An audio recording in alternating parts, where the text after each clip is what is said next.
Hello दोस्तों, आपका agriculture study VK में स्वागत है। तो आज हम यहाँ से शुरू करने वाले हैं आपके यूपी ट्रिपल एससी जो आपका एजीटी है, इसके द्वारा जो आपकी एजीटी की वैकेंसी आई हुई है यूपी ट्रिपल एससी की कृषि प्राविधिक सहायक, जो कि आपकी एजीटी की वैकेंसी है। तो ये वैकेंसी आपकी है 3446 जो है वैकेंसी है। यहाँ पर हम जो आपको 15 प्रैक्टिस सेट कराएंगे और वो 15 प्रैक्टिस सेट ऐसे होंगे कि बहुत महत्वपूर्ण, जो कि एक प्रैक्टिस सेट में आपके 100 क्वेश्चन होंगे, जिसमें कि आपका 65 नंबर का एग्रीकल्चर होगा और आपका 15 नंबर का आपका कंप्यूटर होगा और 20 नंबर के यूपीजी की होगी। तो यहाँ पर सारे क्वेश्चन कराए जाएंगे और इनके आंसर आपको कमेंट बॉक्स में बताना है कि इसका आंसर आपके कितने सही गए, कितना स्कोर रहा आपका, और अपनी साइड में एक रफ कॉपी लेकर बैठ जाएंगे, उसमें आंसर लगाते रहेंगे। तो यहाँ से हम बात करते हैं, या आपकी ग्रुप सी की हो जाती है। तो यहाँ पर हम आपके 15 प्रैक्टिस सेट की बात करेंगे, और जो कि ये आपकी जो यूपी ट्रिपल एससी द्वारा बुक लॉन्च जो की गई है वो है। और यहाँ से आप सिलेबस देख लेंगे। फसल विज्ञान 25 नंबर का है आपका, और जे तकनीकी और पादप प्रजनन और फिजियोलॉजी ये आपकी 10 नंबर की हो जाती है। मृदा एवं जल प्रबंधन 15 नंबर का हो जाता है। कृषि प्रसार 5 नंबर का, और अर्थशास्त्र भी आपका 5 नंबर का, पशुपालन भी 5 नंबर का, कंप्यूटर आपका 15 नंबर का हो जाता है। और यहाँ से यूपीजी का आपकी 20 नंबर की, तो यहाँ पर 100 नंबर का हो जाएगा ये पूर्णांक आपका पूरा। तो यहाँ से जो है हम करेंगे शुरू। प्रैक्टिस जो हमारा है प्रैक्टिस नंबर 1 की बात करेंगे हम यहाँ से। तो ये हो जाता है हमारा यहाँ से शुरू। तो प्रश्न नंबर 1 है आपका कि टिकाऊ कृषि प्राप्त की जाती है। तो इसका आंसर आपको साथ ही साथ देना है, और अपनी एक रफ में भी लिखते रहें कि आपके कितने क्वेश्चन सही गए और कितने गलत।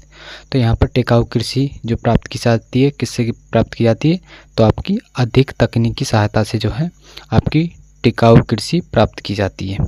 तो ऑप्शन नंबर सी आंसर सही हो जाएगा। और यहाँ पर हम थोड़े रिपीट से क्वेश्चन कराएंगे, सिर्फ यहाँ पर आपको जो है एक प्रैक्टिस के माध्यम से ही ये क्वेश्चन कराए जा रहे हैं, और जहाँ हमें लगेगा इम्पोर्टेंट वहाँ पर हम आपको गाइड या इम्पोर्टेंट बताते रहेंगे। तो आगे बात करते हैं हम। दूसरा क्वेश्चन आपका, गेहूं का खपड़ा कीट हानिकारक होता है। तो गेहूं का जो खपड़ा कीट है वो किस अवस्था में जो है हानिकारक होता है। तो यहाँ पर आपको जल्दी आंसर बताना है। तो कौन सी अवस्था हो जाएगी, जो गर्भ अवस्था होती है, इस समय जो है जो खपड़ा बीटल जो आपका गेहूं में हानिकारक पहुँचाता है, तो गर्भ अवस्था में जो है हानि पहुँचाता है। ऑप्शन बी हो जाएगा दूसरे क्वेश्चन का सही। आगे बात करें हम प्रश्न नंबर 3 की। 3 है, सफ़ेद भग्रक का वैज्ञानिक नाम क्या होता है। तो सफ़ेद भग्रक का वैज्ञानिक नाम बताना है। तो इसका क्या हो जाएगा, तो आंसर बताना है जल्दी। तो किसका हो जाएगा, होलोट्राइकिया, और कौन के निगोनियस जो हो जाता है आपका वैज्ञानिक नाम हो जाता है। तो ऑप्शन नंबर बी हो जाएगा तीसरे क्वेश्चन का आंसर सही। और हम आगे बात करें तो आपका जो बॉम्बिसिया जो टेबेसाई है, ये ऑप्शन नंबर डी जो है ये आपका बम्बेसाई टेबेसिया जो है किसका हो जाता है, ये सफ़ेद मक्खी का हो जाता है। किसका, सफ़ेद मक्खी का। तो सफ़ेद मक्खी का हो जाता है। आगे बात करते हैं हम प्रश्न नंबर 4 की। तो प्रश्न नंबर 4 है आपका कि दीमक के निवास स्थान को किस नाम से जाना जाता है। जो आपकी दीमक जो है अपना निवास बनाकर जो रहती है, वो उस स्थान को क्या बोला जाता है। तो क्या बोला जाता है आपको बताना है जल्दी आंसर। तो इसका आंसर हो जाएगा आपका माउंट जो होता है, दीमक जो है अपना जहाँ रहती है उसे माउंट बोला जाता है, दूसरा नाम होता है इसका। ऑप्शन नंबर, या कॉलोनी भी बोल सकते हैं हम। ऑप्शन नंबर सी हो जाएगा आंसर सही चौथे क्वेश्चन का। आगे बात करें 5वें की। 5वां है कि पायरिल्ला कीट में किस प्रकार के मुखांग पाए जाते हैं। जो आपका पायरिल्ला होता है उसके अंदर जो मुखांग पाए जाते हैं वो किस प्रकार के पाए जाते हैं, चुभाने एवं चूसने वाले, या काटने व चबाने वाले, या चबाने व चाटने वाले, या शेष का आकार के। तो कौन से होते हैं, तो इसमें चुभाने एवं चूसने वाले जो है मुखांग पाए जाते हैं पायरिल्ला के अंदर। ऑप्शन नंबर ए आंसर सही हो जाएगा। आगे बात करें हम प्रश्न नंबर आपका 6ठे क्वेश्चन की। तो 6ठा क्वेश्चन आपका कि कार्यान्वयन को खींचने के लिए आवश्यक कुल बल कहा जाता है। जो आपका कार्य किया जाता है उसे खींचने के लिए जो आवश्यक कुल बल दिया जाता है उसे क्या कहते हैं। तो उसे क्या बोला जाता है, तो उसे बोला जाता है आपका खिंचाव। खिंचाव बोला जाएगा। और आपकी अश्व शक्ति जो बोली जाती है, जिसे मतलब अश्व शक्ति मतलब किसी वस्तु को मतलब खींचना, मतलब जैसे कि अश्व शक्ति जो है एक सामान्य इकाई हो, यानी कि यह दर पर काम करती है। मतलब एक अश्व शक्ति जो होती है कितने वाट की होती है, तो वो 746 वाट की जो है आपकी एक अश्व शक्ति होती है। और एक मानव शक्ति में कितनी होती है, तो 0.1 अश्व शक्ति होती है मानव के अंदर। तो इसका ऑप्शन जो है आपका बी आंसर सही हो जाएगा 6 क्वेश्चन का। सातवीं की बात करें तो सातवां की हैरो यंत्र है। तो हैरो कैसा यंत्र है, आपका प्राथमिक भूपरिष्करण, न्यूनतम भूपरिष्करण या उपरोक्त दोनों, ये इनमें से कोई नहीं। तो हैरो किस प्रकार का हो जाता है आपका, तो हैरो हो जाता है आपका इनमें से कोई नहीं। तो इनमें से जो है कोई भी नहीं हो जाता आपका हैरो का जो यंत्र हो जाता है। और हम बात करें जो है एक हैरो जो है एक ये द्वितीयक भूपरिष्करण यंत्र है। तो इसमें ऑप्शन नहीं है, हैरो जो है कैसा है, तो द्वितीयक भूपरिष्करण यंत्र हो जाता है यहाँ पर। और आगे बात करें हम प्रश्न नंबर 8 की, तो 8 है थ्रेसर का प्रयोग किया जाता है। तो थ्रेसर का प्रयोग किसके लिए किया जाता है, तो इसका आंसर जल्दी बताना है आपको। थ्रेसर का प्रयोग किसके लिए किया जाता है, तो थ्रेसर का प्रयोग किसके लिए करते हैं, तो आपका अनाज की मिलिंग में जो है आपका थ्रेसर का प्रयोग किया जाता है। ऑप्शन सी हो जाएगा आंसर इसका सही। और आगे हम बात करें यहाँ पर कुछ इंपॉर्टेंट बता देते हैं। जैसे अनाज की बुवाई की जाती है तो वो किसकी सहायता से, तो सीड ड्रिल है उसकी सहायता से। और फसल की कटाई जैसे आपका रीपर हो जाता है, जो फसल की कटाई है इसके अंदर आ जाता है रीपर, कंबाइन, मोअर और हंसियाँ जैसे दांती हो सकती है। आगे बात करें अब अनाज की मिलिंग वाले कौन से हो जाते हैं, जैसे अभी हमने बताया आपको थ्रेसर हो जाता है। दूसरा कौन सा है, कंबाइन हो जाता है। और तीसरा कौन सा हो जाता है, आल ब्रेड थ्रेसर हो जाता है। अब यहाँ पर कुछ और बता दें, जैसे भूमि को समतल करने वाले यंत्र कौन कौन से होते हैं, जैसे पटेला होता है, स्केपर्स होता है, बेलन होता है। तो ये भूमि को समतल करने वाले यंत्र होते हैं। तो यहाँ से 8वें का आंसर सी हो जाएगा सही। आगे बात करें प्रश्न नंबर 9 की, तो प्रश्न नंबर 9 है कि बीज अंकुरण क्षमता का परीक्षण किया जाता है। जो आपका बीज अंकुरण क्षमता का परीक्षण किसके द्वारा किया जाता है, ब्रोमाइड द्वारा, आयोडाइड द्वारा, क्लोराइड द्वारा या फास्फाइड द्वारा। तो इसका आंसर आपको बताना है, तो किसके द्वारा किया जाता है, तो क्लोराइड के द्वारा जो है बीज की अंकुरण क्षमता का परीक्षण किया जाता है। और टेट्राल जो क्लोराइड द्वारा भी बीज का जो है अंकुरण क्षमता का परीक्षण किया जाता है। अगर ऑप्शन में आपको यहाँ पर क्लोराइड मिल जाए या आपको टेट्राजोल क्लोराइड मिल जाए तो ये दोनों सही होंगे। तो यहाँ पर ऑप्शन सी हो जाएगा आंसर 9वें क्वेश्चन का। आगे बात करें हम 10वें क्वेश्चन। 10वां क्वेश्चन है आपका कि संकर धान की 1 हेक्टेयर धान की रोपाई के लिए नर्सरी की बीज दर होती है। जो आपकी संकर की धान है 1 हेक्टेयर के अंदर हमें रोपाई करनी है, तो उसकी नर्सरी की बीज दर जो है कितनी डाली जाएगी, तो उसकी डाली जाएगी आपकी 18 से 20 किलोग्राम जो है उसकी नर्सरी के लिए 1 हेक्टेयर नर्सरी के लिए जो है बीज दर डाली जाती है। तो 18 से 20 किलोग्राम आंसर इसका सही हो जाएगा 10वें क्वेश्चन का। और यहाँ पर हम कुछ और आपको बता दें, जैसे कि महीन चावल वाली किस्म होती है तो उसके लिए जो आपको कितना डालना पड़ेगा, तो 20 से 25%। और मध्यम दाने वाली किस्म होती है तो उसके लिए 30 से 35%। और मोटे दाने वाली होती है आपकी तो उसके लिए जो है 35 से 40%। ये सिर्फ धान के अंदर है। और आगे अगर आपकी संकर धान है तो उसमें 15 से 18 जैसा कि। और आगे बताएं हम आपको जो एसआई विधि होती है उसके द्वारा भी जो है 5 किलोग्राम जो है 1 हेक्टेयर के लिए रोपाई के लिए जो है धान डाला जाता है। तो ऑप्शन डी हो जाएगा 10वें क्वेश्चन का। 11 की बात करें, जो सीड प्लांट तकनीकी अपनाते हैं किसके अंदर अपनाते हैं, तो प्याज में, गन्ने में, आलू में, टमाटर में। इसका आंसर आपको बताना है क्या हो जाएगा इसका। तो सीड प्लांट तकनीक किसके द्वारा अपनाई जाती है, तो वो किसके अंदर, तो आलू में जो है सीड प्लांट तकनीकी अपनाते हैं। ऑप्शन बी हो जाएगा आंसर इसका सही। और इसका जो है आविष्कार किसने किया था, तो पुष्कर नाथ जो थे उन्होंने इसका आविष्कार किया था कब, 1967 के अंदर। आगे बात करें हम प्रश्न नंबर 12 क्वेश्चन की। 12 क्वेश्चन है कि ग्रोवर के लिए टैग का रंग कैसा होता है। जो आपका ग्रोवर होता है उसके टैग का रंग कैसा होता है, सफ़ेद, पीला, हरा या पिंक होता है। तो आपका कैसा होता है, तो इसके अंदर जो होता है आपका पिंक कलर होता है आपका ग्रोवर के टैग का रंग। ऑप्शन बी हो जाएगा आंसर 12वें क्वेश्चन। 13वां आपकी जलद बीज अंकुरण क्षमता परीक्षण है। जो आपका जलद जो जल के अंदर बीज का अंकुरण क्षमता का परीक्षण किया जाता है वो किसके द्वारा किया जाता है, तो वो किया जाता है आपका टेट्राजोइल परीक्षण के द्वारा जो आपका अंकुरण क्षमता ज्ञात की जाती है। ऑप्शन ए आंसर इसका सही हो जाएगा। आगे बात करें हम प्रश्न नंबर आपका 14 क्वेश्चन की। 14 क्वेश्चन है कि भारत में गेहूं का जीन बैंक कहा जाता है। ये इंपॉर्टेंट क्वेश्चन है इस प्रैक्टिस सेट के अंदर। भारत में जो गेहूं का जीन बैंक है वो किसे कहा जाता है, तो भारत के अंदर किसे कहा जाता है, तो आपका हो जाएगा यहाँ पर ऑप्शन नंबर बी, करनाल को जो है भारत में गेहूं का जीन बैंक कहा जाता है। और यहाँ से हम कुछ इंपॉर्टेंट और देख लेते हैं जो आपसे एग्जाम में पूछे जा सकते हैं। जैसे आपका धान पूछ ले तो धान किसे बोला जाता है, तो जीन बैंक जो आपका कटक को बोला जाता है, जिसे केंद्रीय धान अनुसंधान संस्थान हो जाती है। और आगे बात करें हम आलू का पूछ लिया जाए आपसे, तो आलू का शिमला के अंदर हो जाता है, जो कि केंद्रीय आलू अनुसंधान संस्था शिमला में हो जाता है। दूसरा आपका हो जाएगा दालों से पूछ ले तो दाल हो जाता है आपका कानपुर के अंदर, जैसे भारतीय दलहन अनुसंधान संस्थान कानपुर में हो जाता है। तो ये आपके जीन बैंक हो जाते हैं यहाँ से। आगे बात करें हम प्रश्न नंबर 15 की। 15 है कि अंतर्वर्ती खेती में यदि एक फसल की उपज वृद्धि दूसरी फसल की उपज वृद्धि में सहायता हो तो उसे क्या कहते हैं। मतलब अंतर्वर्ती खेती की जा रही है और एक फसल की उपज वृद्धि और दूसरी फसल की उपज वृद्धि में सहायक हो तो उसे क्या कहते हैं। तो उसे क्या बोला जाता है, प्रतिस्पर्धात्मक या संपूरक या अनुपूरक या परस्पर अवरोधी।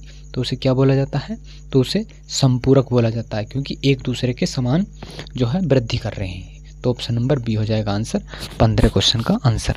आगे बात करें, जैसे कि इसका उदाहरण भी बता दें हम, तो इसका उदाहरण होता है जैसे गेहूं और चना हो जाता है। आगे बात करें, ये मिश्रित फसल के अंदर आती हैं।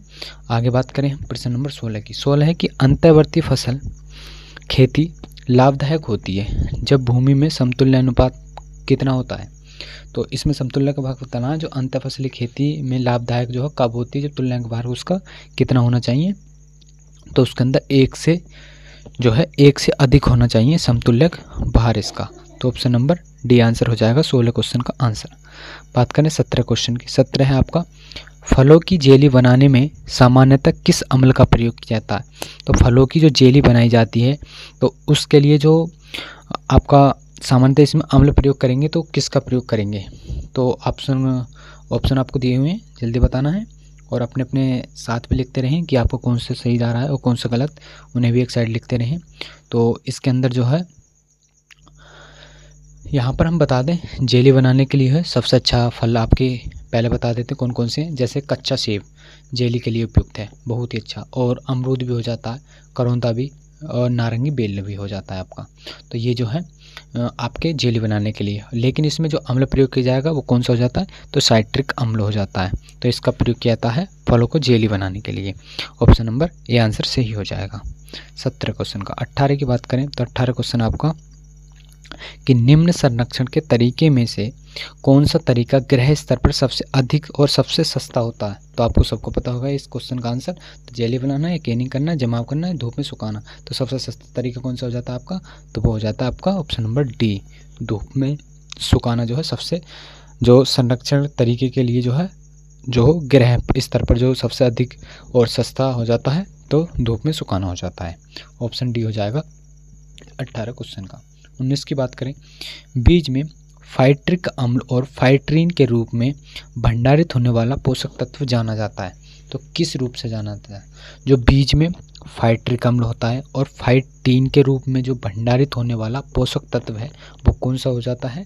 तो इसका आंसर जल्दी बताना है कमेंट में क्या है। तो जिंक है, बोरान है, सल्फेट है, फास्फोरस है या सल्फर है। तो कौन सा हो जाएगा आपका, तो ये हो जाएगा आपका फास्फोरस जो हो जाता है ये आपका पोषक तत्व हो जाता है भंडारित होने वाला जो है फाइटिन और फाइट्रीन के रूप में। तो ऑप्शन सी हो जाएगा आंसर 19 क्वेश्चन का आंसर। बात करें 20 क्वेश्चन की, तो 20 आपका अनाजों का भंडारण करते समय क्या करना चाहिए। मतलब जो अनाज का जब भंडारण करते हैं तो उस समय क्या क्या सावधानी बरतनी चाहिए। तो उस समय सुखाकर अनाज को भंडार बिल्कुल सही हो जाता है। पुरानी बोरियों का इस्तेमाल नहीं करना चाहिए, बिल्कुल सही है। भंडार की जगह पर जो है भी उपचार करना चाहिए, बिल्कुल सही है। और उपरोक्त सभी, तो ऑप्शन नंबर डी हो जाएगा 20 क्वेश्चन का। आगे बात करें 21 क्वेश्चन। 21 क्वेश्चन आपको इम्पोर्टेंट है कि जूट का अधिक उत्पादन कहाँ पर किया जाता है, कौन से राज्य में किया जाता है। तो जूट का सबसे ज़्यादा जो उत्पादन किया जाता है कहाँ किया जाता है, जल्दी बताना है आपको। और क्या हो जाएगा इसका आंसर, तो सबसे ज़्यादा कहाँ पर किया जाता है, वो हो जाएगा आपका पश्चिम बंगाल के अंदर सबसे अधिक जूट का उत्पादन किया जाता है। ऑप्शन नंबर ए आंसर सही हो जाएगा 21 क्वेश्चन का। और दूसरे स्थान पर कौन आ जाता है, दूसरे स्थान पर आपका बिहार आ जाएगा जूट उत्पादन पे। आगे बात करें हम प्रश्न नंबर 22 क्वेश्चन। 22 है कि यहाँ पर 22 की बात करें तो 22 क्वेश्चन आपका कि प्राचीनतम फसल कौन सी हो जाती है। जो प्राचीनतम फसल है वो कौन सी हो जाएगी, तो प्राचीनतम फसल आपकी हो जाएगी, कौन सी हो जाएगी, कमेंट में जल्दी बताओ। तो ये हो जाएगी आपकी गेहूँ, सबसे पुरानी फसल हो जाती है, क्योंकि इसके साथ सिंधु घाटी सभ्यता से भी और उससे पहले से भी इसके जो है प्रमाण अभी तक मिलते हैं। तो ऑप्शन नंबर सी हो जाएगा 22 का। 22 का 23 क्वेश्चन किया। 23 है कि निम्नांकित में से कौन सा अंतर्वर्ती फसल हो जाती है। तो इनमें से बताना है जो अंतर्वर्ती फसल है वो कौन सी हो जाएगी। तो वो हो जाएगी आपकी मूंग अंतर्वर्ती फसल हो जाएगी। ऑप्शन नंबर बी आंसर हो जाएगा 23 क्वेश्चन का। 24 की बात करें तो पानी में खेती करने के तरीके को किस नाम से जाना जाता है। तो इम्पोर्टेंट क्वेश्चन हो जाता है ये 24 क्वेश्चन आपका। जो पानी में हम खेती करते हैं और तो उसे क्या बोला जाता है, तो उसे बोला जाता है, इम्पोर्टेंट क्वेश्चन है, यहाँ से क्वेश्चन आपका पूछा जा सकता है। तो उसे बोला जाता है हाइड्रोपोनिक, जो है उसे बोला जाता है, जो कि पानी के अंदर खेती की जाती, नहीं तो उसमें आपकी मृदा होगी, मृदा नहीं हो मतलब उसमें मिट्टी नहीं होगी, पानी के अंदर ही सिर्फ उसकी खेती की जाती है। और इसी प्रकार अगर हम बात करें यहाँ पर एक और इम्पोर्टेंट हो जाता है, मतलब जो पोषक तत्वों में जो खेती की जाती है, मतलब सिर्फ पोषक तत्वों के माध्यम से जो खेती की जाती है उसे न्यूटोपोनिका बोला जाता है। क्या, न्यूटोपोनिका बोला जाता है, जो सिर्फ पोषक तत्वों के माध्यम से खेती की जाती है। तो यहाँ से 2 क्वेश्चन इंपॉर्टेंट हो जाते हैं, एग्जाम में पूछे जा सकते हैं। तो इसका ऑप्शन 24 का सी आंसर हो जाएगा। आगे बात करें 25 की। 25 है आपका मक्का में परागण का ढंग तरीका होता है। तो मतलब मक्का में जो परागण होता है वो किस प्रकार का होता है, स्वपरागण या वनस्पति प्रजनन या परपरागण या इनमें से कोई नहीं। तो किस प्रकार का होता है, तो परपरागण जो होता है आपका मक्का के अंदर होता है। और जैसे कि हम यहाँ पर कुछ इंपॉर्टेंट की ओर बात कर लेते हैं, यहाँ पर परपरागण की फसलें और भी हो जाती हैं, जैसे पपीता हो जाता है, डेट पम्प हो जाता है, टमाटर हो जाता है, सेब हो जाता है। तो इनमें परपरागण होता है। और हम बात करें यहाँ पर स्वपरागण किन किन फसलों में होता है, जैसे मटर हो जाएगी आपकी, सूरजमुखी हो जाएगी, तो इनमें स्वपरागण होता है। और वनस्पति प्रजनन की बात करें हम तो जो वनस्पति प्रजनन है उनमें कौन कौन से हो जाएगा आपका, जैसे आलू हो जाएगा और गन्ना हो जाएगा आपका, गन्ना हो जाएगा और आपका हो जाएगा अदरक हो जाएगा। तो इनमें जो है वानस्पतिक प्रबंधन होता है। तो यहाँ से हो जाता है आपका, कोई अगर परागण से क्वेश्चन पूछा जाता तो यहाँ से आपका हो जाता है कंप्लीट। आगे बात करें हम 26 क्वेश्चन। 26 है आपका पौधे जो फोटोसेंसेशन नहीं करता वह है। जो पौधा जो है मतलब फसलों के नाम दिए हुए हैं, इनमें से कौन सी फसल है जिनका जो है पौधा फोटोसेंसेशन नहीं करता है। तो कौन सा नहीं करता है, तो इसका आंसर जल्दी बताना है। तो वो आपका मक्का हो जाएगा, जो फोटोसेंसेशन जो नहीं करता है। और ये जो है फोटोसेंसेशन की क्रिया जो है C3 पौधे में होती है। और यहाँ पर बात करें हम, जो फोटोसेंसेशन की क्रिया जो होती है वो C3 प्लांट में होती है। तो इसका ऑप्शन डी आंसर हो जाएगा 26 का। 27 की बात करें हम, 27 है निम्न में से एक समान प्रकार का कार्य किस में होता है। तो एक समान प्रकार का कार्य किस में होता है, तो इसका आंसर हो जाएगा आपका स्टोमेटा और बातरंध्र में जो होता है एक समान प्रकार का कार्य होता है। तो ऑप्शन बी हो जाएगा 27 का। 28 की बात करें, उच्चतम प्रकाश संश्लेषण में होता है। तो जो आपका उच्चतम प्रकाश संश्लेषण है उसमें क्या होता है, तो लाल प्रकाश, नीला प्रकाश या हरा प्रकाश ये सभी होते हैं। तो इसके अंदर क्या होता है, तो इसके अंदर लाल प्रकाश होता है। ऑप्शन नंबर ए हो जाएगा 28 का। बात करें 29 क्वेश्चन की। 29 है कि अर्धसूत्री विभाजन होता है। तो अर्धसूत्री विभाजन किसके अंदर होता है, तो आपका जल्दी बताना है आपको, पत्ती में, परागकोश में, तने में या जड़ में। तो किस में होता है आपका अर्धसूत्री विभाजन, या आपका परागकोश के अंदर होता है अर्धसूत्री विभाजन। और हम आगे बात करें आपको प्रश्न नंबर हम 30 की। 30 क्वेश्चन आपका कि टेट्रिकेल है मतलब एक किस प्रकार का, तो अंतर प्रजाति संकरण है, अंतर प्रजाति संकरण या अंतर जेनेरिक संकरण है या अंतरा जेनेरिक संकरण है। तो किस प्रकार का हो जाता है टेट्रिकेल, किस प्रकार का हो जाता है, तो ये आपको हो जाएगा अंतर जेनेरिक संकरण हो जाता है। ऑप्शन नंबर ए आंसर हो जाएगा 30 क्वेश्चन का आंसर। आगे बात करें 31, अलैंगिक प्रजनन संबंध है। तो अलैंगिक प्रजनन संबंध किससे हो जाता है? तो आंसर आपको जल्दी बताना है। तो क्या हो जाएगा? स्वनिषेचन से या परनिषेचन से या असंजन से या संजन से हो जाता है। तो किससे हो जाएगा आपका? तो असंजन से जो है आपका हो जाएगा अलैंगिक प्रजनन का संबंध। ऑप्शन जो है आपका सी आंसर हो जाएगा 31 का।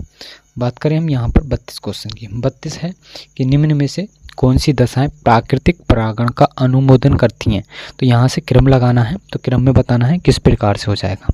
तो इसका आंसर जो हो जाएगा, पहले आपका हो जाएगा कौन सा आएगा? तो अनुमूल्यन परागण हो जाता है, पहला आ जाएगा ये। दूसरे नंबर पर कौन आ जाएगा? तो स्त्री पूर्णतः होता है।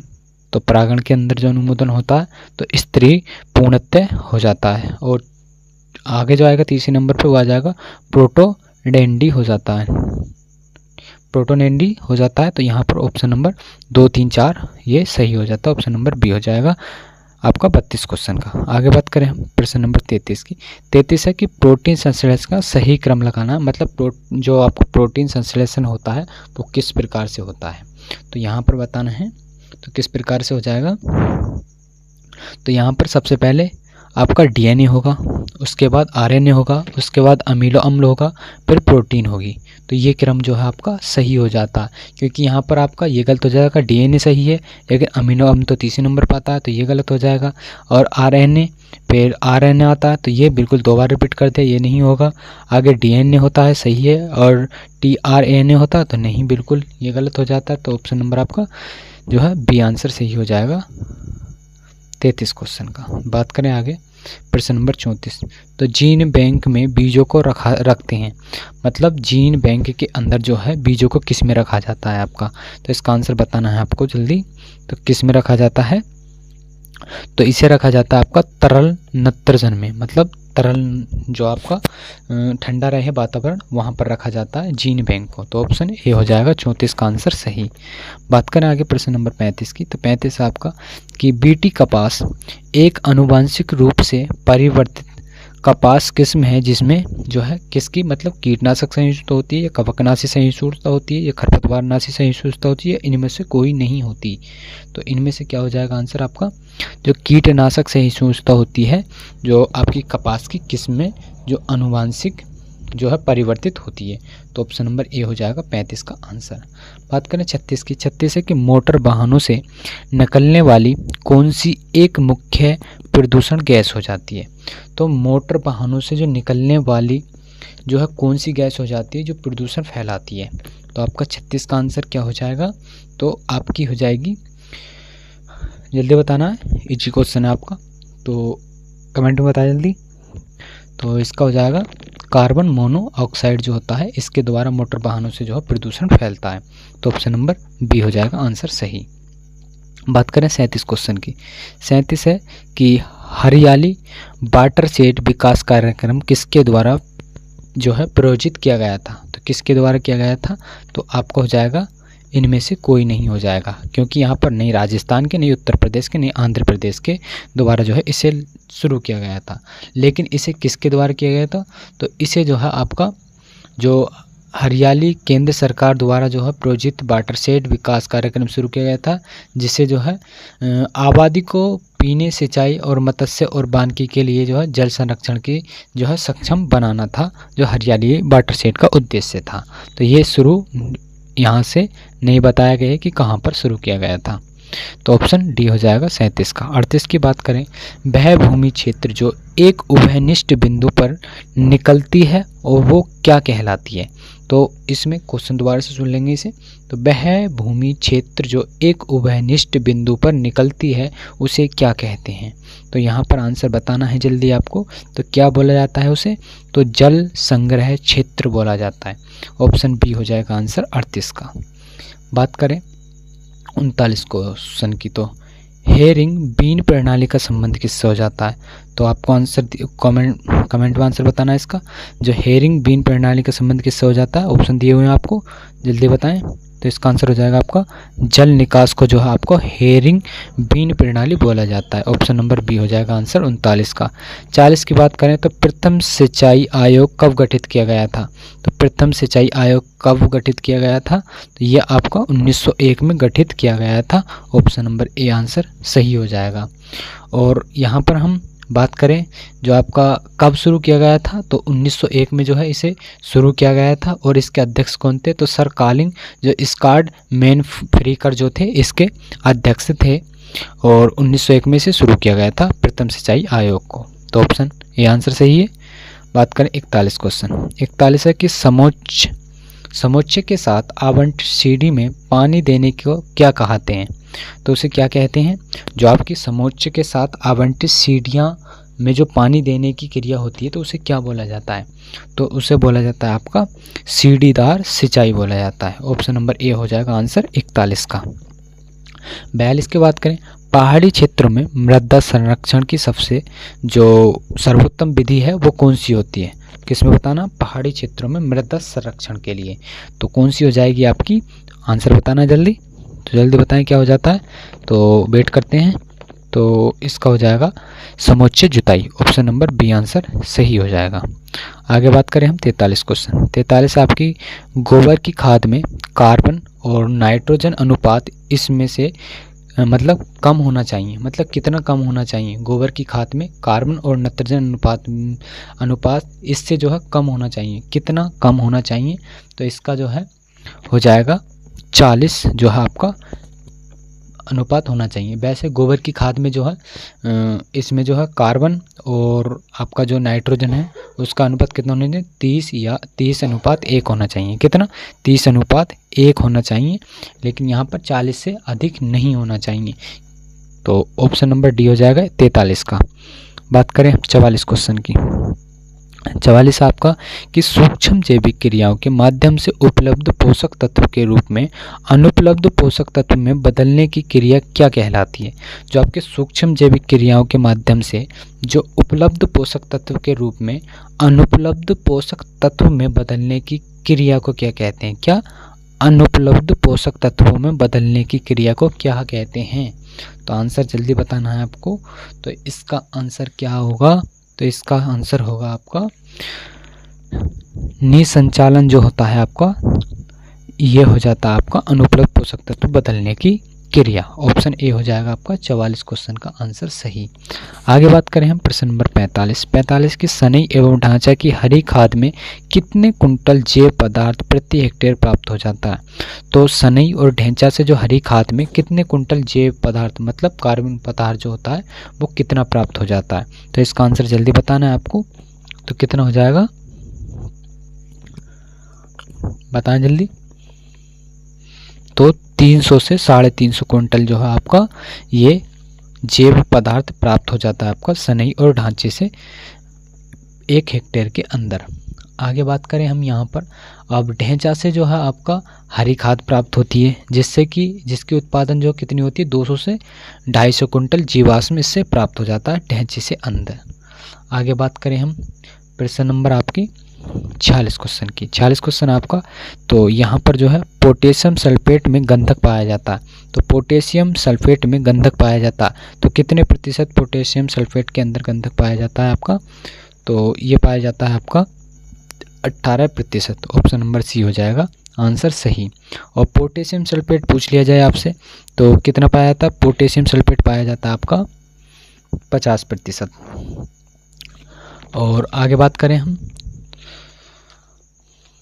प्रश्न नंबर आपके 47 क्वेश्चन की। 47 है कि सबसे अधिक अम्लीय उर्वरक है। तो सबसे अधिक जो अम्लीय उर्वरक है वो कौन सा हो जाता है आपका? तो वो आपका हो जाएगा अमोनियम सल्फेट जो होता है सबसे अधिक अम्लीय उर्वरक हो जाता है। ऑप्शन नंबर डी आंसर सही हो जाएगा 47 क्वेश्चन का। आगे बात करें हम 48 क्वेश्चन की। 48 क्वेश्चन है कि ह्यूमंस में औसत संगठन के अनुसार पोषक तत्व किस क्रम में पाए जाते हैं? जो ह्यूमंस में जो आपके औसत संगठन है उसमें पोषक तत्व का क्या क्रम होता है? तो क्या क्रम होता है? तो उसका जो है सबसे पहले आपको कार्बन, उसके बाद ऑक्सीजन, फिर नाइट्रोजन, ये इसका क्रम चक्र होता है, इसलिए ये पहला गलत हो जाता है, दूसरा भी और जी आपका चौथा भी। तो कार्बन, ऑक्सीजन और नाइट्रोजन इनका क्रम हो जाता है। ऑप्शन नंबर बी आंसर सही हो जाएगा 48 क्वेश्चन का आंसर। आगे बात करें हम प्रश्न नंबर 49 की। 49 है आपका,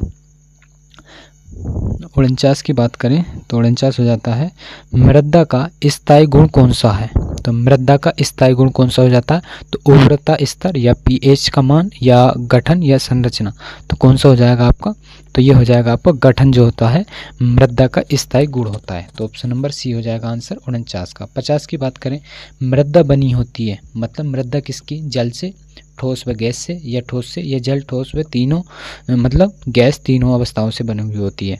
तो मृदा किससे बनी हुई होती है आपकी, तो मृदा हो जाएगी आपकी ऑप्शन नंबर डी आंसर, जल, ठोस, गैस तीनों से बनी हुई होती है। ऑप्शन नंबर ए आंसर सही हो जाएगा। अब यहाँ पर हम आपको कुछ इंपॉर्टेंट बता देते हैं जो आपसे क्वेश्चन पूछा जाएगा। जैसे कि ये आपकी पृथ्वी हो जाती है, पृथ्वी के अंदर जो है आपका कितना, यहाँ पर हम बात करें तो यहाँ पर 4 हिस्सों में बांट दिया, जिसमें कि हम आपका 5% आपको कार्बनिक पदार्थ पाए जाते हैं, और यहाँ पर जो है 45% आपके पाए जाएंगे, क्या पाए जाएंगे, 45% आपके खनिज पदार्थ पाए जाते हैं, और 25% आपके पाए जाते हैं जल पाया जाता है, और 25% वायु पाई जाती है। तो 25% आपकी क्या वायु और 25% आपका जल पाया जाता है, जिसमें कि 45% का जो भाग थोड़ा बड़ा हो जाएगा। तो यहाँ पर जो आपके खनिज पदार्थ पाए जाते हैं। यहाँ से आपका एग्जामिनर जो है क्वेश्चन यहाँ से जरूर पूछा जाता है, एक नहीं एक।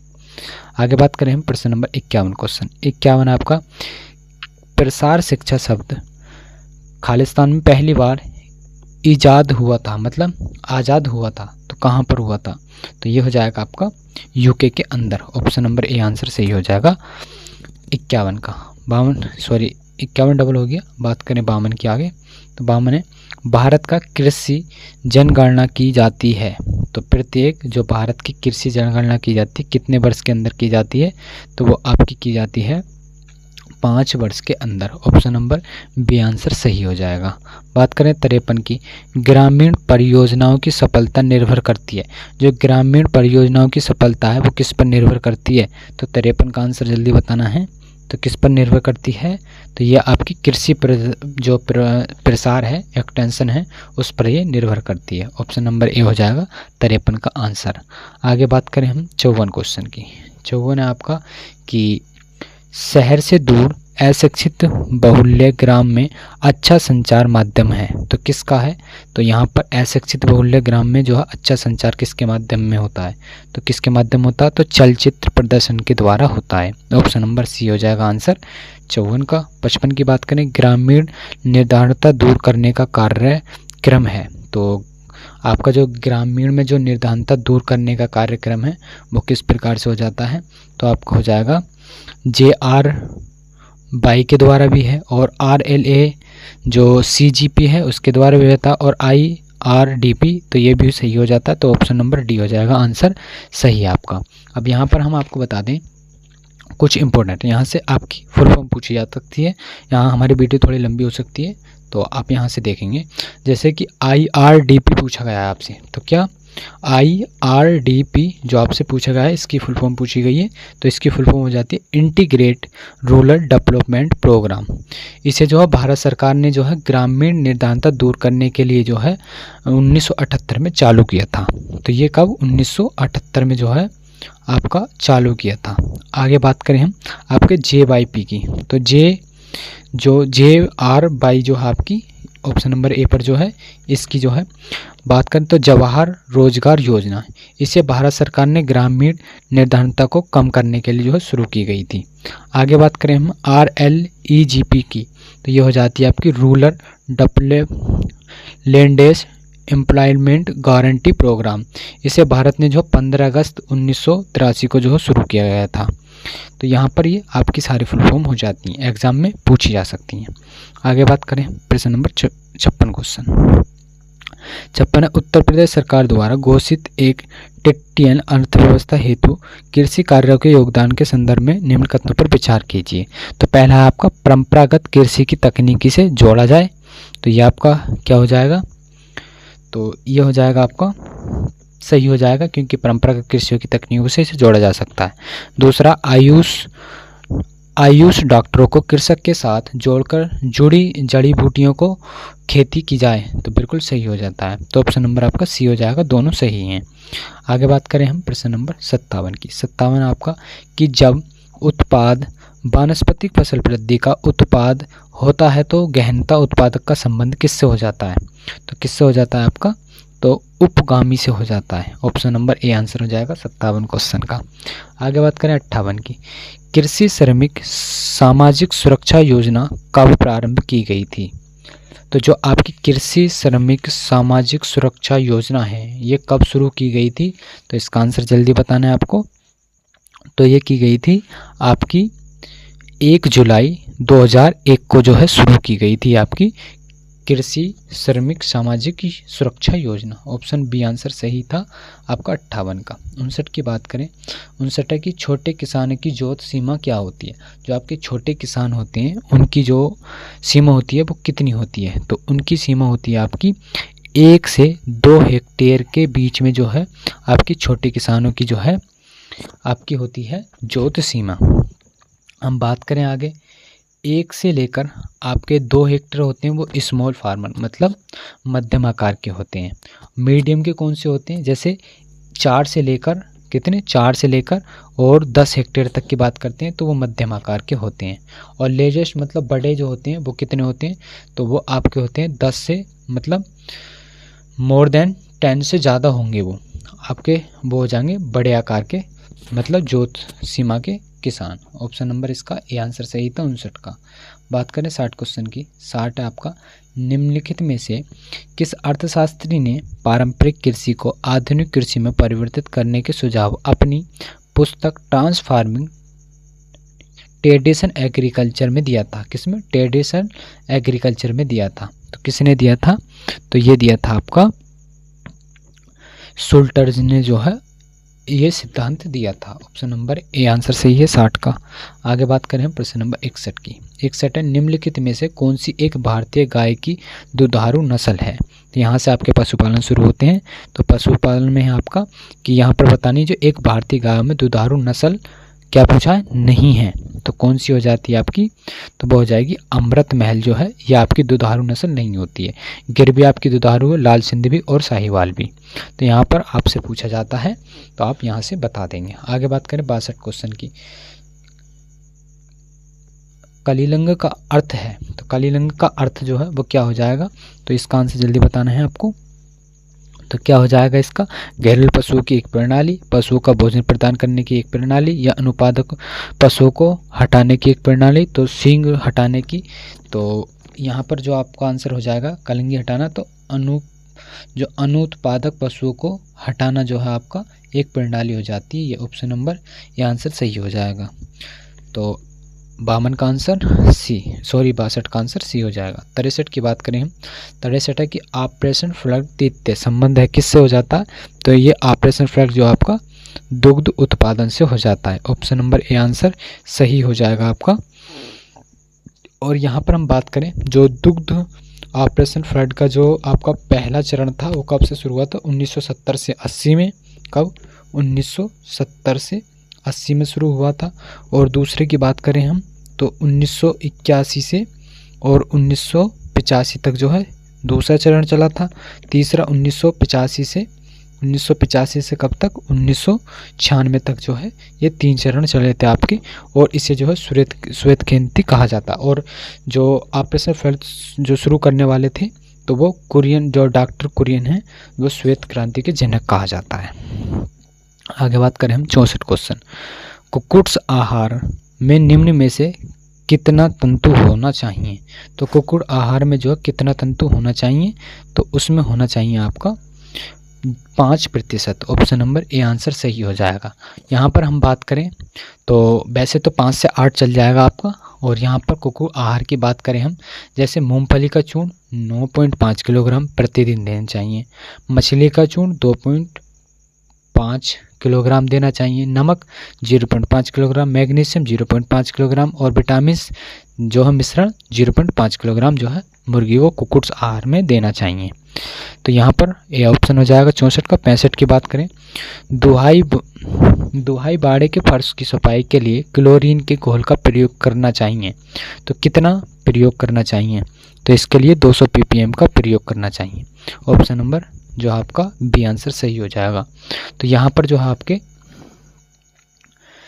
यहाँ पर 65 क्वेश्चन जो है आपके ये एग्रीकल्चर के हो जाते हैं। क्या एग्रीकल्चर के हो जाते हैं ये 65 क्वेश्चन आपके एग्रीकल्चर के। अब बात करेंगे हम यहाँ पर 15 क्वेश्चन आपके जो है कंप्यूटर के हो जाएंगे, जो आपके एग्जाम में पूछे जाएंगे। यहाँ पर प्रैक्टिस सेट में आपको एग्रीकल्चर के हो गए होंगे, वो आपने लिख लिए होंगे एक तरफ कि कितने सही हैं और कितने गलत हैं। अब आगे बात करते हैं हम कंप्यूटर की। तो कंप्यूटर आपका कि कंप्यूटर एवं सूचना प्रौद्योगिकी से बात कर रहे हैं। तो 66 क्वेश्चन है, कार्यक्रम काउंटर जिसे पीसी रजिस्टर भंडारण होता है, तो इसका क्या होता है? तो पीसी भंडार कहाँ होता है? तो इसका हो जाएगा अंतिम मेमोरी ब्लॉक का पता होता है। तो ऑप्शन नंबर बी आंसर सही हो जाएगा। आगे बात करें 67 क्वेश्चन। 67 आपका कि निम्नलिखित में से कौन सा पोर्टेबल तथा डोमेन में आसान है, मतलब जो पोर्टेबल और डोमेन में आसान होता है वो कौन सा कंप्यूटर होता है? 66 क्वेश्चन का आंसर जल्दी बताना आपको क्या हो जाएगा। 67 क्वेश्चन का आंसर तो क्या हो जाएगा आपका? तो ये जो होते हैं आपके लैपटॉप होते हैं, जिसे पोर्टेबल और डोलने में जो है आसान, मतलब इन्हें साथ लेकर कहीं भी हम ले फिर कर घूम सकते हैं, तो इसे ढोलना बोलते हैं मतलब। तो ऑप्शन नंबर इसका सी आंसर सही हो जाएगा 67 का। आगे बात करें हम 68 क्वेश्चन। 68 है कि कृत्रिम बुद्धि शब्द का प्रतिपादन किसने किया था? जो कृत्रिम बुद्धि है इसका प्रतिपादन किसने किया था? तो इसका प्रतिपादन जल्दी बताना है कमेंट में। तो क्या हो जाएगा? एलन ट्यूरिंग या जॉन मैककार्थिक या बिल गेट्स या टिम बर्नर्स-ली? तो ये हो जाएगा जॉन मैककार्थिक ने शुरू किया था। तो ऑप्शन नंबर बी आंसर 68 का सही हो जाएगा। बात करें 69 क्वेश्चन की। 69 की निम्नलिखित में से LISP के आविष्कारक के रूप में जाना जाता है। तो आपका LISP के जो आविष्कारक हैं वो कौन हो जाते हैं? तो वो हो जाएंगे आपके, कौन हो जाएंगे जल्दी बताएं। तो जॉन मैकार्थी जो है इसके हो जाएंगे आपके आविष्कारक। ऑप्शन नंबर 69 क्वेश्चन का ए आंसर सही हो जाएगा। बात करें 70 क्वेश्चन की। 70 क्वेश्चन आपका कि यहाँ से बात करें, बाएं कॉलम में OS ऑब्जेक्शन का मिलान दाएं कॉलम में हार्डवेयर घटक से करते हैं, तो किस प्रकार से? तो यहाँ पर क्रम दिए हुए हैं, ये आपको आंसर बताना है 70 क्वेश्चन का। तो क्या हो जाएगा 70 क्वेश्चन का आंसर? तो यहाँ पर जो आपका पहले नंबर पर कौन आ जाएगा आपका? तो मिलाना है, तो आपका हो जाएगा जो थ्रेड होता है वो किससे मिलता है? तो वो आपका CPU से मिलता है। और वर्चुअल एड्रेस स्पेस किससे मिलता है आपका? तो ये मिलता है आपका मेमोरी से। और फाइल सिस्टम किससे मिलता है? फाइल सिस्टम मिलता है आपका डिस्क से। और सिंगल्स किससे मिलते हैं? तो इंटरप्यूट से जो है मिलते हैं। तो इसका ऑप्शन नंबर जो है सी आंसर सही हो जाएगा। आगे बात करें हम प्रश्न नंबर 71 क्वेश्चन की। तो 71 क्वेश्चन आपका कि निम्नलिखित में से किस प्रकार का सॉफ्टवेयर अभियांत्रिक उत्पाद एवं तंत्रों पर नियंत्रित निगरानी एवं आंकड़ा जो है प्रकलन प्रदान करता है? तो किस पर करता है आपका? तो ये करता है आपका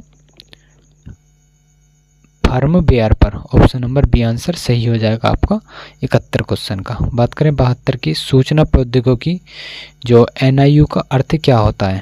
तो सूचना प्रौद्योगिकी जो NIU है इसका अर्थ क्या हो जाता है 72 क्वेश्चन का? तो ये हो जाएगा आपका नेटवर्क यूनिफेस यूनिट जो है इसका जो अर्थ हो जाएगा। Option number B answer 72 question का आंसर। बात करें आगे प्रश्न नंबर आपका 73 क्वेश्चन की 73 क्वेश्चन है कि CGI का तात्पर्य है। तो CGI का तात्पर्य क्या हो जाता है? तो CGI का तात्पर्य क्या हो जाएगा? तो कॉमन गेटवे इंटरफेस जो है इसका जो है तात्पर्य हो जाता है। ऑप्शन नंबर सी आंसर सही हो जाएगा 73 का। 74 की बात करें, 74 आपका इनमें से कौन सा वर्ड में एक डिफ़ॉल्टर टेब मतलब स्टॉप है, मतलब एक जो डिफ़ॉल्ट टेब स्पॉट कौन सा हो जाता है? तो मध्यम, दाहिना, बायां, दशमलव। तो कौन सा हो जाएगा आपका? तो ये हो जाएगा बायां। ऑप्शन नंबर सी हो जाएगा 74 का। 75 की बात करें तो ये हो जाता है Ctrl+D। कुंजी दबाने से MS वर्ड में डायलॉग बॉक्स मतलब क्या ओपन होता है? तो क्या खुलेगा Ctrl+D दबाने से MS विंडो के अंदर?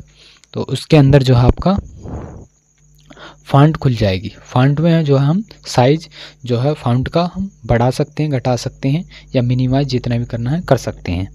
तो आगे बात करते हैं 76 क्वेश्चन। 76 है कि निम्नलिखित में से विकल्पों में से कौन सा माइक्रोसॉफ्ट वर्ड फाइल का एक्सटेंशन है? तो कौन सा है? माइक्रोसॉफ्ट वर्ड फाइल का जो है एक्सटेंशन क्या हो जाता है? तो क्या हो जाता है आपका? 76 क्वेश्चन का आंसर बताना है। तो वो हो जाएगा आपका DOCS। क्या होता है? DOCS हो जाएगा। ऑप्शन नंबर बी आंसर 76 का हो जाएगा। बात करें 77 की, MS एक्सेल फाइल को कहा जाता है। तो MS एक्सेल फाइल को क्या बोला जाता है? सेल बुक या ग्रिड शीट या वर्क शीट या वर्क बुक बोला जाता है। तो क्या बोला जाता है इसे? तो इसे बोला जाता है आपका वर्क बुक बोला जाता है। तो MS एक्सेल को वर्क बुक बोला जाता है। ऑप्शन नंबर जो है डी आंसर 77 का सही हो जाएगा। आगे बात करें हम प्रश्न नंबर 78 की। 78 है निम्नलिखित में से कौन सा एक सर्च इंजन नहीं है? तो सर्च इंजन कौन सा नहीं है? आपका इंस्टाग्राम नहीं है। ऑप्शन नंबर 78 का बी आंसर सही हो जाएगा। बात करें 79 क्वेश्चन। 79 है कि BIOS मतलब बोस का पूर्ण रूप क्या है? तो बोस का पूर्ण रूप बताना है आपको। क्या हो जाएगा? तो वो हो जाएगा आपका ब्राउज़ इनपुट ऑपरेटिंग सिस्टम। क्या? ब्राउज़ इनपुट ऑपरेटिंग सिस्टम हो जाएगा। ऑप्शन नंबर बी आंसर सही हो जाएगा 79 का। 80 की बात करें, 80 आपका कि सॉफ्टवेयर का प्राथमिक उद्देश्य डाटा को मतलब बदलना होता है। तो किस में होता है? जो सॉफ्टवेयर है उसका प्राथमिक उद्देश्य क्या होता है? तो डाटा को किस में बदल देगा वो? तो 80 का आंसर बताना है आपको। क्या हो जाएगा? तो वो हो जाएगा सूचनाओं में वो बदल देगा। ऑप्शन नंबर बी आंसर सही हो जाएगा। तो यहाँ पर जो है आपके 15 क्वेश्चन जो आपके कंप्यूटर के हो गए, इन क्वेश्चनों को भी आप लिख लेंगे कि आपके कितने सही गए और कितने गलत गए एक तरफ, और इन्हें कमेंट में बाद में बताना है कि आपके क्वेश्चन कितने सही हैं और कितने गलत हैं। अब यहाँ से हम शुरू करेंगे आपकी उत्तर प्रदेश सामान्य जानकारी, जो आपके यूपी जीके के 20 क्वेश्चन जो है यहाँ से आपके आएंगे। और अगर ये वीडियो आपको अच्छी लग रही हो तो इस वीडियो को लाइक भी ज़रूर करते रहें और चैनल को भी ज़रूर सब्सक्राइब करते रहें। तो फिर करते हैं प्रश्न नंबर 81 से शुरू। तो 81 आपका उत्तर प्रदेश के किस स्थान पर भारतीय सक्रा तकनीकी संस्थान स्थित है? तो कहाँ पर हो जाती है आपकी सक्रा? भारतीय सक्रा तकनीकी संस्थान कहाँ पर हो जाती है? तो ये हो जाएगी आपकी कानपुर के अंदर। ऑप्शन नंबर सी हो जाएगा। अगर आपसे पूछ लिया जाए यहाँ पर कि आपका जो प्रजनन केंद्र है, गन्ना प्रजनन केंद्र, वो कहाँ पर हो जाता है? तो आपका कोयम्बटूर तमिलनाडु में हो जाएगा। और आगे बात करें हम प्रश्न नंबर 82 क्वेश्चन की। 82 है कि भारत की 2011 जनगणना के अनुसार उत्तर प्रदेश में लिंग अनुपात कितना था? तो कितना लिंग अनुपात था? तो वो था आपका 912। प्रश्न नंबर आपका 83 उत्तर प्रदेश सरकार द्वारा शुरू किया गया दस्तक अभियान निम्न में से किससे संबंधित था? तो किससे संबंधित था? जल्दी कमेंट्स में बताना है आपको। तो जापानी इंसेफेलाइटिस जो उन्मूलन है इससे संबंधित था। ऑप्शन नंबर ए आंसर सही हो जाएगा 83 का। आगे बात करें हम 84 क्वेश्चन। 84 आपका कि विश्व बैंक द्वारा वित्त पोषित सोडिक्स एल्डे जो रिक्लेमेंट्स प्रोजेक्ट सेकंड है वो किस जनपद के द्वारा चिन्हित किया गया था, जिसकी परियोजना जो है चयनित नहीं की गई थी? तो वो कौन सा हो जाता है आपका? तो वो हो जाएगा आपका सीतापुर। ऑप्शन नंबर जो है सी आंसर सही हो जाएगा। इसका कब शुरू की गई थी विश्व बैंक के द्वारा? तो 7 जून 2009 को उत्तर प्रदेश में सोडिक लैंड रिक्लेमेशन परियोजना द्वारा जो है प्रदेश में 24 जिलों में जो है इसे शुरू किया गया था। तो ऑप्शन सी हो जाएगा 84 का। 85 की बात करें, उत्तर प्रदेश के किस जिले में देश के प्रथम पुलिस संग्रहालय की स्थापना की गई थी? तो उत्तर प्रदेश के अंदर जो प्रथम जो आपका पुलिस संग्रहालय की स्थापना कहाँ पर की गई थी, कौन से ज़िले में की गई थी? तो इसका आंसर जल्दी बताना है आपका, तो वो गाजियाबाद हो जाएगा। ऑप्शन नंबर सी आंसर सही हो जाएगा। और आगे बात करें हम प्रश्न नंबर आपका 86 क्वेश्चन की। 86 क्वेश्चन आपकी उत्तर प्रदेश क्या है? उत्तर प्रदेश में केंद्रीय विश्वविद्यालयों की संख्या कितनी हो जाती है? तो उत्तर प्रदेश के अंदर जो कृषि विश्वविद्यालय उनकी कितनी 6 हो जाती है आपकी कृषि विश्वविद्यालयों की संख्या।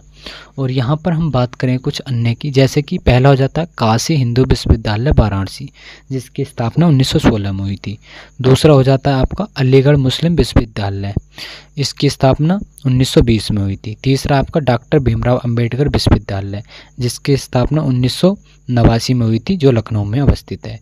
चौथा आपका इलाहाबाद विश्वविद्यालय, जिसकी स्थापना 1987 में हुई थी। और आगे बात करें हम तो ये हो जाते हैं आपके 4। आगे बात करें कुल जो है 6 हैं यहाँ पर, जिनमें कि 2 ये हो जाते हैं आपके रानी लक्ष्मीबाई केंद्रीय विश्वविद्यालय झांकी, जो कि 2014 में स्थापना हुई थी। और आगे बात करें राजीव गांधी राष्ट्रीय विमान विश्वविद्यालय रायबरेली, जो कि 2017 में इसकी स्थापना हुई थी। तो ये 2 वो हैं जिनकी अभी जल्दी में स्थापना हुई थी। तो यहाँ से 6 हो जाते हैं आपके कृषि विश्वविद्यालय। बात करें 87 क्वेश्चन की, उत्तर प्रदेश के तराई क्षेत्र में निम्नलिखित में से कौन सी अनुसूचित जनजाति पाई जाती है? तो तराई क्षेत्र में जो है कौन सी अनुसूचित जनजाति पाई जाती है? तो आपकी बुकरा हो जाती है, बुक्सा। ऑप्शन नंबर ए हो जाएगा 87 का। 88 की बात करें, निम्न में से कौन सा फारसी का प्रथम कवि था जिसने अपनी कविता में भारतीय पर्यावरण की चित्रता की है? मतलब फारसी जो प्रथम कवि था वो कौन सा था जिसने जो कविताओं में भारतीय पर्यावरण में जो चित्रता का प्रदर्शन किया है? तो वो कौन सा हो जाएगा आपका अमीर खुसरो हो जाएगा। ऑप्शन नंबर ए 88 का। बात करें 89 क्वेश्चन की। 89 उत्तर प्रदेश का गुरु पूर्णिमा पर्व समर्पित है किस ऋषि को? जो ये गुरु पूर्णिमा मनाया जाता है तो वो हो जाएगा आपका व्यास को। ऑप्शन नंबर व्यास जो ऋषि हैं उनके लिए गुरु पूर्णिमा ये समर्पित हो जाती है। आगे बात करें 90 क्वेश्चन की। 90 है आपका कि गौतम बुद्ध की माँ देवदया राज्य के शासक परिवार से थी, जो अब उत्तर प्रदेश के किस जिले में अवस्थित है? तो वो किस जिले में आपका? तो बस्ती जिले में। ऑप्शन नंबर ए हो जाएगा आंसर 90 का। 91 की बात करें, जौनपुर के सरकी वंश का अंतिम शासक कौन था? तो जौनपुर के जो सरकी वंश है उसका अंतिम शासक कौन था? तो उसका शासक था आपका हुसैन शाह, जो अंतिम शासक था आपका जौनपुर का सरकी वंश का। आगे बात करें हम प्रश्न नंबर आपका 92 की। 92 की यूपी से शुरू होने वाला सबसे लंबा राष्ट्रीय मार्ग कौन सा हो जाता है? तो सबसे लंबा राष्ट्रीय मार्ग कौन सा हो जाएगा आपका? तो नेशनल हाईवे 7 हो जाता है सबसे लंबा, जो यूपी से शुरू होता है।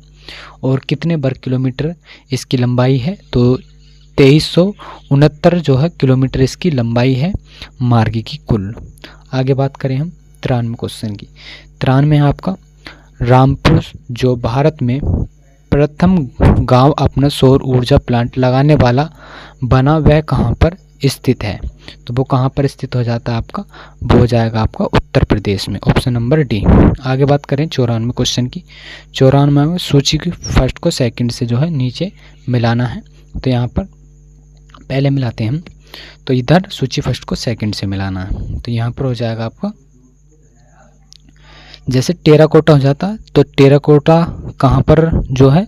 गोरखपुर में हो जाता है। और लकड़ी के खिलौने कहाँ पर मिलते हैं? तो वो आपके मिलते हैं वाराणसी के अंदर। आगे चीनी मिट्टी के बर्तन कहाँ पर मिलते हैं? तो वो फिरोजाबाद में मिलते हैं। कांच का सामान आपका चिन्हाट में मिलता है। तो ऑप्शन नंबर जो आपका 94 क्वेश्चन का ए आंसर सही हो जाएगा। आगे बात करें हम 95 की। 95 में आपका उत्तर प्रदेश में रेनकूट में हिंडौल की स्थिति का मुख्य कारण जो है इसकी निकटतम क्या हो जाती है? तो इसकी निकटतम हो जाती है शक्ति के स्रोत। Option number D. आगे बात करें 96 आपका कि निम्नलिखित में से कौन सा एक सही सुमेलित नहीं है। यहाँ पर बताना कि कौन सा सही सुमेलित नहीं हो जाता है। तो 96 का आपका कौन सा सही नहीं है, तो बायोटेक्नोलॉजी पार्क कहाँ पर है, लखनऊ में, बिल्कुल सही हो जाता है। और आगे बात करें प्लास्टिक सिटी कहाँ पर, कानपुर देहात में हो जाती है, बिल्कुल सही है। और आगे बात करें लेदर टेक्नोलॉजी पार्किंग उन्नाव में हो जाती है। लेकिन जो टेक्नो की सिटी है, जो आपकी कौन सी टेक्नोलॉजी सिटी नोएडा के अंदर नहीं है, तो ये आपकी गलती दी है। ऑप्शन नंबर बी आंसर सही हो जाएगा 96 क्वेश्चन का। ये टेक्नोलॉजी जो आपकी सिटी है ये गाजियाबाद में अवस्थित है, किसमें, गाजियाबाद में। तो ऑप्शन डी हो जाएगा, सॉरी बी हो जाएगा आंसर 96 का। आगे बात करें 97 क्वेश्चन। 97 कि उत्तर प्रदेश में यूपी पर्यटन द्वारा बुंदेलखंड सर्किट में निम्नलिखित में से कौन सा गंतव्य शामिल है। तो यहाँ पर क्रम लगाना है, जो बुंदेलखंड सर्किट में जो है किस प्रकार से जो है ये पर्यटन स्थित हैं। तो यहाँ पर जो है बताना है। तो पहले आपका आ जाएगा यहाँ पर, तो बिठूर आएगा पहले स्थान पर, लेकिन इनमें किसी में भी नहीं है। तो ऑप्शन नंबर डी में बिठूर, चित्रकूट, झांसी, कालिंजर, महोबा, ये आ जाते हैं आपका क्रम पर्यटन का। ऑप्शन नंबर डी आंसर हो जाएगा सही। आगे बात करें हम 98 क्वेश्चन। 98 कि अर्जुन बांध नहर से उत्तर प्रदेश का लाभान्वित जिला कौन सा हो जाता है। जो अर्जुन बांध नहर है वहाँ से जो उत्तर प्रदेश के कौन से जिले को लाभ प्राप्त होता है, तो वो प्राप्त होता है आपका किसको, हमीरपुर को। ऑप्शन नंबर डी हो जाएगा। 99 की बात करें भारत के मेंथा तेल उत्पादन में उत्तर प्रदेश का योगदान कितने प्रतिशत है, तो आपका कितने प्रतिशत हो जाता है, तो आपका 90% हो जाता है। Option number D. 100 की बात करें, और ये प्रैक्टिस सेट का लास्ट क्वेश्चन है, आंवले का सर्वाधिक उत्पादन कहाँ पर किया जाता है, तो प्रतापगढ़ के सबसे अधिक ज़्यादा जो है उत्पादन किया जाता है आंवले का। ऑप्शन नंबर डी हो जाएगा आंसर। यहाँ पर आपके 65 क्वेश्चन एग्रीकल्चर के, 15 क्वेश्चन कंप्यूटर के, 20 क्वेश्चन जो आपके यूपीजीके के। तो यहाँ पर 100 क्वेश्चन ये हो जाते हैं। और यहाँ से आपको कमेंट्स में बताना है कि कितने क्वेश्चन आपके सही गए और कितने आपके गलत गए। और ये वीडियो आपको पसंद आई हो तो वीडियो को लाइक ज़रूर करें, और जिन्होंने चैनल को सब्सक्राइब नहीं किया है चैनल को ज़रूर सब्सक्राइब करें। और इसके बाद हमारा जो प्रैक्टिस सेट नंबर आएगा दूसरा आएगा, और इसकी प्लेलिस्ट आपको बनी हुई मिल जाएगी, वहाँ से आप इसे देख सकते हैं। तो फिर इसी तरह से हम मिलेंगे अपनी आने वाली नेक्स्ट वीडियो में।